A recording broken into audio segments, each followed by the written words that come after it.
We are going one-on-one with Metro Transit leaders as concerns about safety on the light rail grow. So this comes after a shooting and a robbery on a light rail train in St. Paul left a man hurt over the weekend. Pauleen has been riding the rails this morning with leaders over at Metro Transit to hear what they have to say. And you've talked to the general manager, the COO. We're going to be talking with the police chief.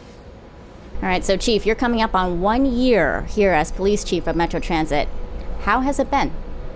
It's been phenomenal. Absolutely phenomenal. There isn't one day I regret being here. I was going to say, so you've made a lot of changes in this last year as well. What have been some of the highlights? Some of the highlights is just changing the organization and just how the officers see their duties and responsibilities. So what does that mean? Well, previously, prior to my arrival here, they were in their cars responding to calls. Right now, I have them getting out of the cars, getting on the trains between strategic locations, and stepping off onto the platform between stops, making eye contact. That's a positive interaction, getting back on the trains and going back to their cars between calls for service. So what does that do for riders? For riders, the perception is that there's a police officer there. You feel much safer because you're making contact with the police officer. So now you say officers are there, which I'm sure you've heard. A lot of riders would like to see more of you. I mean, we've had crews riding out the rails as well, and they say we might see them every once in a while, but it's not very often. Are you there? Are you riding the rails? Where are you? We're in our historical problematic locations. That's where we have to be to prevent larger incidents from taking place. But we do try, especially here on the blue line, where we have dedicated a lot of resources here. We're expanding out to the green line because we know that those are ongoing issues there as well. And are officers out there at various times of the day? Are you targeting certain times of the day? We do target rush hour times where most people are, but we realize that we have to be out there other times of the day as well. Yeah. And I need to get more strategic about that. Right. So let's talk about the numbers. Obviously, in your first year, the first 3 quarters, we had crime decrease by about 33%. Fourth quarter, we saw a slight uptick, about 25% in terms of the crime decrease rate. So what has changed? I mean, what type of crime is that we're seeing a decrease in? So your 7 major crimes, that's what you're seeing. Those are your major crimes where you're seeing a decrease in. Yeah. Where you're seeing a slight increase in uptick by 11% is your quality of life crimes. And that's the code of conduct violations, that's damage to property, false names, things like that. And yet still crime is still happening on our light rail. We have open use drug use, fentanyl crisis, homelessness issues, crime and violence. It's still happening though. Yes, it is, and I want to make it very clear that that's a much larger problem than police can solve. We're never going to arrest our way out of this, and we need all of our partners from the cities and the counties to get involved to provide the necessary resources so that the police officers can direct these individuals to shelters. So is that happening? Are there resources out there? There aren't enough resources, unfortunately. Okay, so then what needs to change? I mean, what is the plan for the rest of the 75% that we've been talking about in terms of numbers?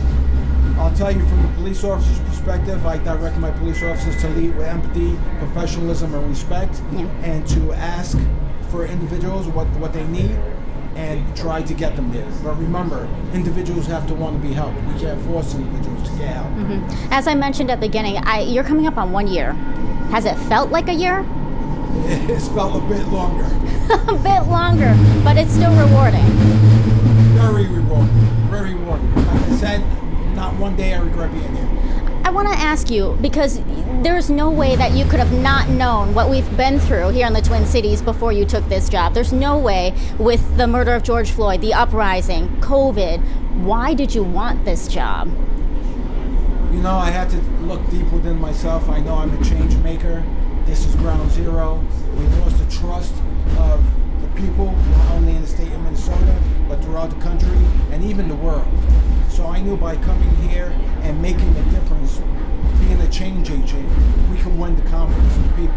Because after all, we are a public service agency and we serve the people. Is it possible to rebuild that trust? Absolutely, no doubt about it. 33 years, I've seen its ups and downs. We're coming back up. And what does that mean in terms of your department? I mean, do you have enough officers out there? Good ones, the good guys. I would say all my officers are good. The officers that lack, they just need special attention, supervisory attention. But that's in any field. So let's talk about the push to recruit more officers. Obviously, you just issued a new promotional video in which, one, you do not shy away from any of the issues that we have here. You touch on homelessness, fentanyl crisis, crime and violence. Why hit that head on? In order to address an issue, you have to be honest with what you're seeing. We can't glaze over the fact that it doesn't exist. I want to be honest. I want my officers and I want potential recruits to know what they're entering. It takes a special kind of officer to come into urban society and do this job on a daily basis. And you're not the one to just preach. You practice. That's absolutely correct. Yeah. How often do you ride the light rail? I try and make it out at least every other day. I want to lead from the front. I don't ask anything of my subordinates that I'm not willing to do myself. And what have you discovered on the light rail? We have a long way to go. There are problems, quality of life problems. People have become too comfortable in their behavior that isn't acceptable within society. So it's not just you that needs to be part of the change. It's a lot of different facets that is part of the solution. Absolutely, and I encourage people to return back to the system, ride the system. I think we're safer in numbers. That's a proven fact. And if we just say enough is enough, we can curtail the behavior. And part of the change too is, as you said, we are strength in numbers. That's not just riders, but that's also law enforcement and Metro Transit planning to extend routes in the future to add more ridership and to decrease the amount of time that people are spending on those platforms. Do you have enough law enforcement for that? I'll tell you this. While we don't have enough law enforcement now, we do have community-based partners. We have our community service officers, and later in the month, we're going to be deploying transit rider investment project officers. They'll be fare checking. So more of a uniform presence out there will deter the behavior. But uniform presence, does that match to a law enforcement presence? It does not. But I think that just a physical presence of people that are willing to speak up and say enough is enough will go a long way. What's in store for year 2 for you? Year 2, we want to get better numbers. Yeah. We want to get more officers in the academy on the Metro Transit Police Department, and we want to build partnerships. When you say better numbers, do you have a goal for year 2? Sure. I didn't expect them to be 25%. Yeah. I'd be happy with double digits, 10%. I'd be happy with that. So an extra 10% in terms of a reduction in crime? Correct. Okay. Does it take that long to reduce crime? I don't think people realize how long it takes to get those numbers to go up. Or down, I should say. Yeah. Down. Yes, absolutely. I think as an outsider, 33 years in this industry, I'll tell you my biggest challenge is changing the culture. So it's bringing the officers along to share my vision and how we can improve the agency. So your message to the riders, the ones that are skeptical of you, that you are not doing your jobs, that you're not riding the light rail, you're not doing anything to fix the problems of fentanyl, drug use, drug deals, crime. You say things are happening. There is a plan. There's absolutely a plan.